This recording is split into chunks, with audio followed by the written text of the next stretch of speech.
Caitlin and Aliyah, in what ways do you feel like this team has grown since the early weeks of the season? What ways have you improved? I think just being able to have some more practice time and really get to play and get a feel for each other. I think we've just been playing a lot better team basketball. Everyone's getting their touches, everyone's knocking down their shots. And so I think it's just been really great. And also I think our defensive intensity has been a focus for us, and we're able to use that to spark our offense.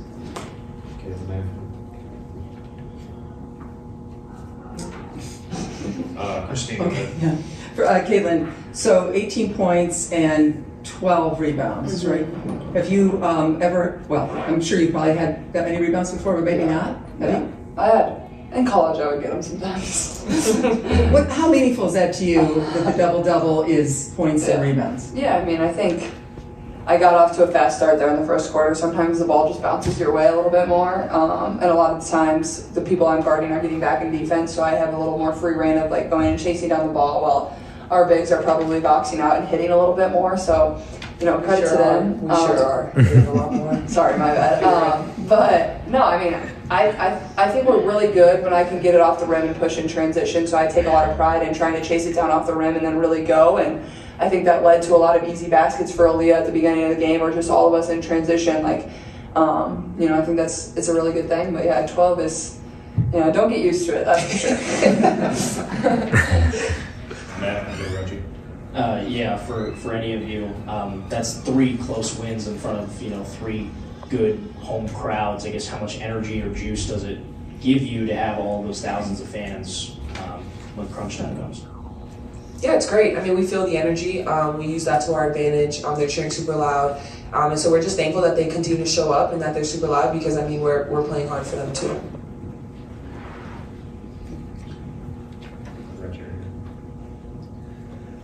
This is for all 3 of you, but 3 straight wins at home. Every four. Well, in this homestand. Yes. 3 straight wins in a row. How does that help your confidence going into the upcoming road games that you guys have? And what stands out to you about this stretch at home? I think that us, for one, being able to perform to a point where we win games in front of you guys is always a plus. So we never want to let you down. I don't think me individually or us as a group want to, see you guys looking in the crowd and y'all got long faces. So we take pride in wanting to win a game. Obviously, we take pride in our city and the people that's representing us. So I think it fuels us. It kind of gives us a pick me up or whatever we need as a group. I do think this energy is important going on this stretch, because down the stretch of these games, it's gonna get mucky, it's gonna get ugly. And I think if we can handle adversity and or be a part of or deal with any crowd that comes our way, I think down the stretch of games when it gets really competitive and gritty, we come out with the win still. So I think it'll be a learning experience, but I think we can fuel it. Yeah, I would agree. I think these were important games, and I'm proud of us. I felt like we took it one game at a time. We never looked too far ahead, and I think that's the same thing with this next stretch of five straight road games. You just got to go one game at a time, and the next 2 are versus teams that we played in the last week. So they're certainly going to want some revenge, but also, I feel like the confidence that we've been able to build from the last 3 games is, continue to take a step forward and learn each game. And, if we do happen to lose one, how are we going to respond? I think that's been a big thing for us too. The last game we lost, we found a way to respond and, string off 3 straight wins. So I think we've gotten a lot better over the course of these last 3 games, and it's just continuing to build on that. Go Jacob and Zion. Aliyah, during this homestand, it seems like you and Caitlin have found a lot of chemistry in the pick and roll game.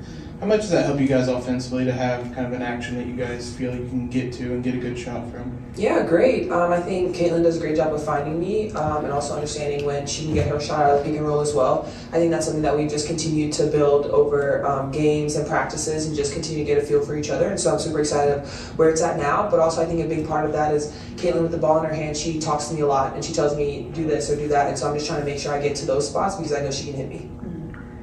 Zion and Tony.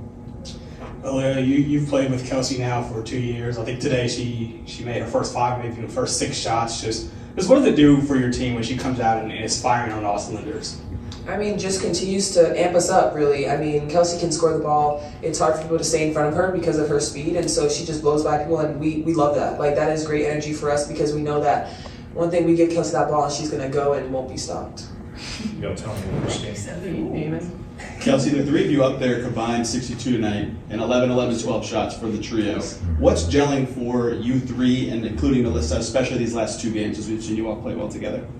Two things. I think chemistry and experience. I think we have a relatively young group, and you need experience in this league to kind of figure out where your team is. And I think we've already kind of seen our low on what it looks like, and I think it kind of just took us up a couple notches, which is a great thing. And then individually and personnel-wise, you gotta know your team. You gotta know the people you're playing with. You gotta know what spots they like. You gotta know how you gotta pass it. You gotta know where they're most comfortable, where they're uncomfortable. Like, all that stuff matters, and I think we are starting to master how to play with each other. And I think that once we kind of seal the deal with that one, it'll be hard for people to stop us, because I think we got all fire on cylinders together. I think everybody can eat. So. Go Christine and Matt. For all three of you, national narratives are interesting and maybe not even accurate. But the narrative early on was you're struggling, you're losing, it's a bad team, whatever. I'm sure you heard it, you saw it, or you tried to avoid it. So what's the narrative now? What's the story of the Fever now? The season ends today, you're in the playoffs. What's the story that America should be paying attention to now? All three of you, if you can answer. Thank you. Honestly, my opinion with that is I let people keep their narratives. Whatever they want to say is what they want to say, because I feel like we have this group right here of 12 that we know what we're working towards. We know how we come in every single day, and if they want to change their narrative, that's cool for them, but we're going to be rocking with our 12. What she said.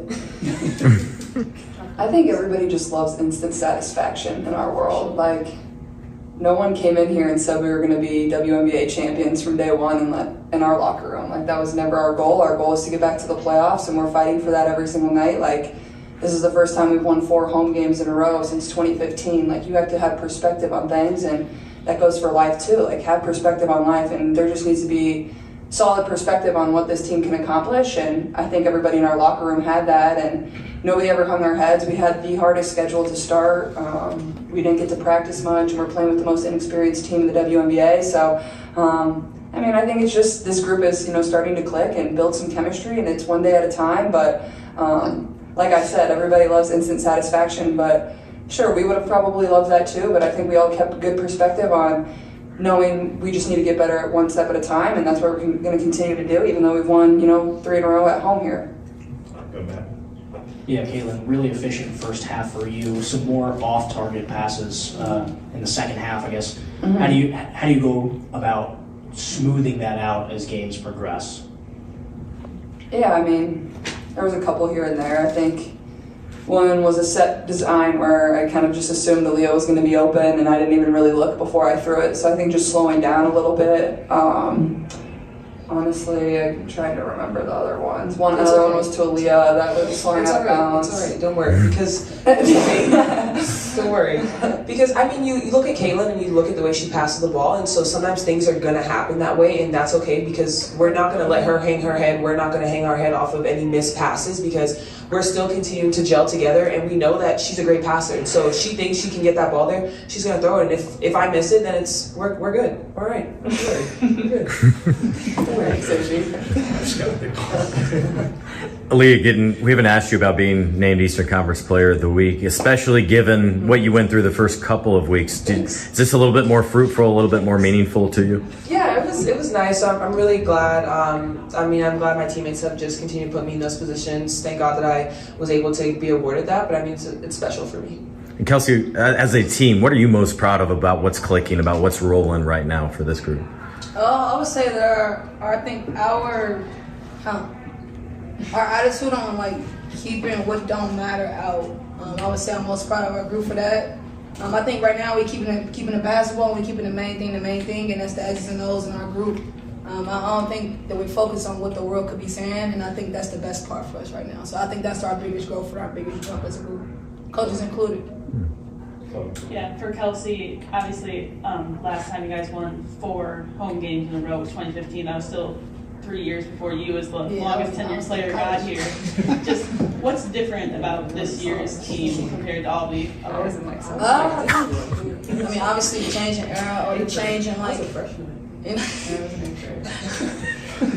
I think honestly just these guys coming in, kind of changing the area for the game in general, for the women's basketball side of things. But I think collectively, us taking the time to build what the organization and what it could be. You know, to be catches in that era was what it was, and I think that we're trying to do something different and establish something different. So I think that's the biggest difference. Got the last two on Zoom. DJ, you want to start? Hey, I have two questions. Questions for all three of you. All three of you made threes in this game. I wanted to know, one, how do you feel about the spacing when all of you are shooting well from distance? And then the other question is for Caitlin. You had a three-pointer off of a down screen in the fourth quarter near clutch time, and I wanted to ask you, more comfortable on ball or off ball in those situations?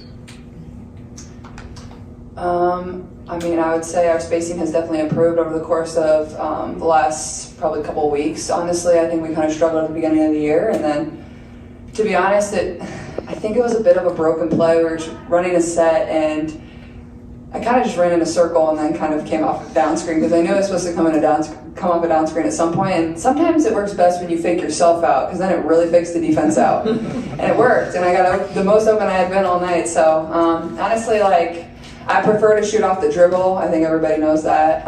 But I think my catch and shoot shooting and coming off screen shooting has definitely improved over the course of the last 2 years for sure.